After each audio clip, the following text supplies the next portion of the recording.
Hi, this is Arabella Gordon, and today we have lesson number 5 in our Absolute Beginner series. We've been talking about the major scale, and today we are going to give you a formula that will enable you to create the major scale starting on any note on the piano or on the fretboard. Now, let's go ahead and move the camera to the keyboard. We have been talking about the key of C, and in order to make our do-re-mi scale in the key of C, we start on the C. And the notes we use are C, D, E, F, G, A, B, and back to the C. Now, when played, the C will be the do, the D will be the re, the E will be the mi, the F will be the fa, the G will be the so, the A will be the la, the B will be the ti, and the C will be back to the do. So when played, it should sound like do, re, mi, fa, sol, la, ti, do, or C, D, E, F, G, A, B, C. Now, there is a specific formula we got to get those notes to sound like that do, re, mi, fa, sol, la, ti, do. And I know, just looking at the keyboard, you could be thinking, well, all we do is use the white keys. And that is true. But we will eventually use the black keys. As a matter of fact, the key of C is the only key that does not require a black key.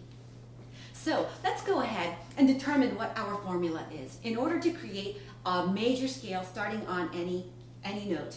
And here, since it's marked and we have been talking about it, we are going to use the key of C as an example. Now, the C is the do, and in order to get the second note, which is the D, how did we get there?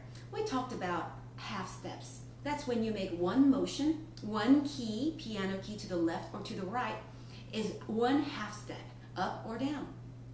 In order to get from the C to the D, we made two half steps. The first half step is the C to the C sharp. The second half step is from the C sharp to the D. Now those two half steps equal a whole step. So the distance between the C and the D is two half steps or one whole step. The distance between the D and the E is the same. You've got a half step going from the D to the D sharp and another half step going from the D sharp to the E. That's two half steps. That equals a whole step. So far we've got a whole step between the C and the D and a whole step between the D and the E. Now, to get from the E to the F, there is no fret or key in between. So that is one half step. So far our intervals are whole step, half step. Now, we can do the same thing going from the F to the G, and G to the A, and A to the B. All three of those require two half step motions. Two half steps to get from the F to the G. Two half steps to get from the G to the A. Two half steps to get from the A to the B. And one half step to get from the B to the C. So our major scale formula will be this. Whole step, half step, whole step, and half step.